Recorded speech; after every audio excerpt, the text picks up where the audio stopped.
My cousin didn't even hesitate when she lifted the inhaler out of my reach. She held it between two fingers almost delicately, like it was something amusing rather than something keeping me alive. The air in the living room felt thick that afternoon, dusty sunbeams cutting through the blinds, catching particles that floated lazily, suspended in the golden light. The ceiling fan hummed inconsistently, doing little to push the warm, heavy air around. Somewhere down the hall, a faucet dripped in a slow, rhythmic beat. My chest tightened. Once, twice. Then all at once, like invisible hands closing around my ribs. I fell to my knees, palms hitting the carpet. The fibers scraped against my skin, grounding me in a moment that felt too unreal to be happening again. I clawed for air, short, broken gasps that made my throat seize.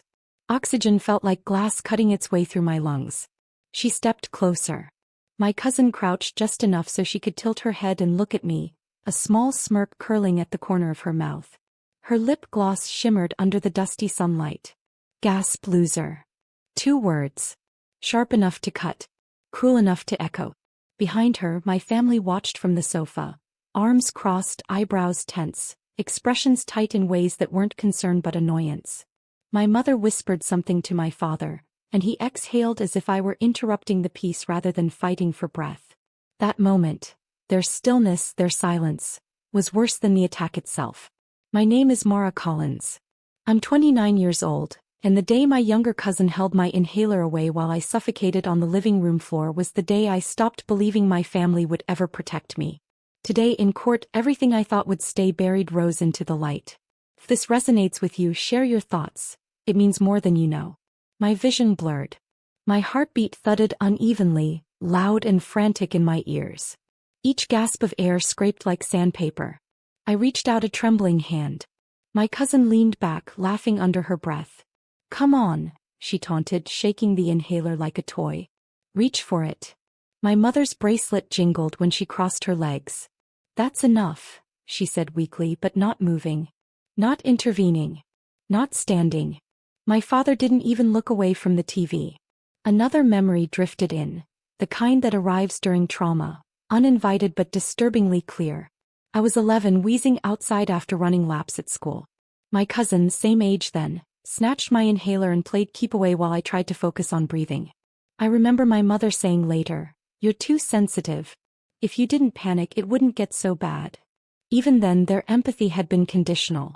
Back in the living room now, older, still unprotected, I collapsed forward, coughing violently. My fingers curled into the carpet. My ribs burned. My cousin sighed dramatically. "Fine. Take it." She tossed the inhaler toward me, letting it bounce against the floor.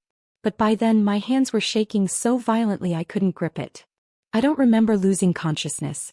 Just the sensation of falling inward, of light thinning into a narrow, distant line. When I woke up in the air, everything smelled like antiseptic and plastic. The fluorescent lights hummed overhead. A nurse with kind eyes told me I was lucky. "A few more minutes," she said, "and this would have been different." My family wasn't there. Not the cousin who smirked. Not the parents who watched. Just me and the truth that something had to change. The months that followed were slow, quiet, filled with the kind of internal rearranging people never notice but always feel. I started saving money, recording conversations, documenting everything. I didn't know then that one specific video, a video recorded accidentally on the home camera my father forgot was synced to my cloud, would become the center of a courtroom a year later. But on the morning of the hearing, my cousin walked in confidently, flipping her hair, whispering to her attorney. My family filed into the benches, forced into neat rows that made the dysfunction look almost orderly. I sat alone. The courtroom was cold. The kind of cold that makes your fingers numb. Artificial and harsh, like too much air conditioning in a space meant to feel solemn. The judge entered with the soft rustle of robes. His face stern, unreadable. We all stood. Then sat. My cousin's smirk was back. She looked at me like I was a nuisance that refused to disappear. Her attorney stood. "Your Honor, this is a frivolous." "Before we begin," the judge interrupted, voice deep and calm, "the court will review a piece of video evidence recently submitted." A murmur rippled across the benches. My cousin's expression flickered. The bailiff handed a USB to the clerk. The lights dimmed slightly as the screen lit up. A still frame appeared. A living room, familiar, warm-toned. Sunlight streaming. A girl kneeling on the carpet. Me. Oxygen-starved, terrified, collapsing. My heart trembled once in my chest. I stole a glance at my cousin. The color drained from her face instantly, as fast as water spilling down a drain. "No," she whispered. The judge pressed play. Her voice echoed through the courtroom in cruel clarity. "Gasp, loser." Her laughter followed, cold and unmistakable. My family's motionless silhouettes behind her. My mother shifting but not rising. My father looking annoyed. Played exactly as it happened. Unfiltered. Undeniable. Unavoidable. My cousin didn't just pale. He trembled. Her knee bounced uncontrollably. Her breath hitched. She grabbed her attorney's arm. Then her chest. Then her face. She whispered, "Turn it off. Turn it off." The judge didn't flinch. In the dim courtroom light, her cruelty became evidence. Her smirk transformed into condemnation. And the people who once called me dramatic sat frozen in the truth they could no longer rewrite. And just when I thought she couldn't break further, he screamed. A raw, terrified scream that ricocheted off the wooden benches and marble walls. For the first time in my life, the power imbalance shifted. Justice began breathing where I once could not. The scream didn't sound human at first. It tore out of my cousin like something sharp and buried had been dragged suddenly into the light. The courtroom, once cold and composed, tilted into uneasy silence. Even the hum of the air vents seemed to pause. Her attorney reached for her arm. "Sit down, Jenna." But she yanked away, her chair scraping violently across the floor. She pressed her hands against her face as if trying to push the world away, her breath breaking in frantic, uneven bursts. "No, no, turn it off." Her voice cracked. "Turn it off." But the screen kept playing. My body on the carpet. Her smirk. Her voice slicing through the room with crystal clarity. "Gasp, loser." The courtroom watched, breath held. Some with pity. Some with disgust. Some with that stunned recognition that cruelty, once recorded, removes the luxury of pretending. My parents sat frozen on the bench behind her. My mother's hand covered her mouth. My father stared rigidly ahead, his jaw tightening with every passing second, not from anger at what she'd done, but from the humiliation of being seen doing nothing. Silence settled again when the video clicked to black. The judge removed his glasses, rubbing the bridge of his nose. His expression held no sympathy for the trembling girl or the shocked family. Only the heavy consideration of truth laid bare. "Miss Collins," he said, looking at me, "do you need a moment?" His voice was strangely gentle, gentler than anyone in my family had spoken to me in years. I swallowed, feeling the echo of old panic somewhere deep in my lungs. "No, Your Honor. I'm all right." But the truth is, I wasn't sure what I felt. Vindication? Sadness? Release? It felt like standing in front of a mirror you avoided for years and finally seeing your reflection clearly. Not flattering, not cruel, just honest. The judge turned his attention to my cousin.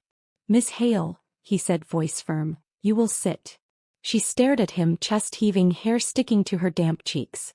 The smug confidence she'd carried into the courtroom had evaporated. She looked like a frightened child, cornered by the consequences she'd always believed she was too clever or too loved to face.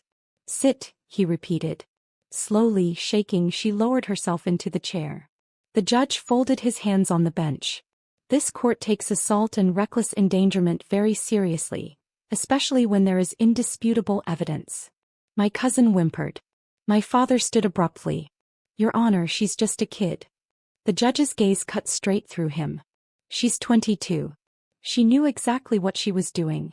My father deflated, sinking back into the bench. My mother wiped her tears, whispering, "This isn't happening," over and over again, as if repetition might somehow rewrite the truth the court had just seen. But the truth was real. And it finally had witnesses. The attorneys argued for a while, voices droning in legal rhythm, papers shuffling, objections rising and falling. But the outcome had already tilted. Everyone knew it. Still, as I listened, another memory drifted into me. I was 16. My cousin had locked me out of the house in winter after an argument, laughing from the window while I banged on the glass, wheezing from the cold. When my parents let me back in, they'd said, "You two need to stop being dramatic." Back then I believed them. Back then I believed everything was my fault. But in this courtroom surrounded by strangers, those memories finally rearranged themselves into what they had always been. Patterns. Patterns my family normalized. Patterns I almost didn't survive. When the prosecutor finished, the judge leaned forward. I am ordering mandatory counseling, community service, and placing Ms. Hale on supervised probation. He paused. And she will have a restraining order placed against her regarding Ms. Collins. A gasp rippled across the benches. My cousin sobbed harder. But then the judge said something I never expected. And regarding the adults present during the incident. My parents shifted nervously. This court finds concerning evidence of neglect. Child Protective Services will review past patterns for potential charges or intervention. My mother's face went white. My father grabbed the edge of the bench as if steadying himself against a sudden drop. I didn't smile. I didn't revel in it. I simply exhaled. A slow release that felt like letting out years of quiet suffering I didn't fully realize I still carried. The judge adjourned. The gavel struck. The sound echoed deep into my bones. People began filing out. Attorneys gathering papers, reporters whispering near the back row, security ushering groups to the hallway. My cousin curled into herself, shaking while her attorney tried to steady her. My parents didn't look at me. Not once. Maybe they couldn't. Maybe they wouldn't. But either way their silence, once devastating, no longer held power. When the room emptied I stood. The wooden bench creaked beneath me. My hands felt cold around the strap of my bag, but my chest felt strangely calm. As I walked toward the exit the bailiff stopped me gently. "Miss Collins." I turned. "Yes." His voice softened just slightly. "For what it's worth, you were brave to come forward." I nodded, unable to find words. Sometimes validation comes from the most unexpected places. Outside the courthouse the air smelled like winter rain, wet pavement, distant pine, a hint of exhaust from the street. Cars passed slowly. A woman pushed a stroller. Life moved on. I stood there for a moment, letting the cold settle on my cheeks, letting my lungs expand fully, something that once felt impossible. My phone buzzed. A message from an unknown number. "I'm proud of you." I didn't know who sent it. But for the first time in years the sentence didn't make me flinch. I walked toward the bus stop. No fear, no tightness in my chest, no weight on my shoulders. Just forward. If you've lived anything like this, tell your story, and don't forget to subscribe. Across the street, someone's wind chimes began ringing in the wind, soft, uneven notes drifting into the cold evening. And it struck me gently. I wasn't gasping anymore. Some truths breathe for you first.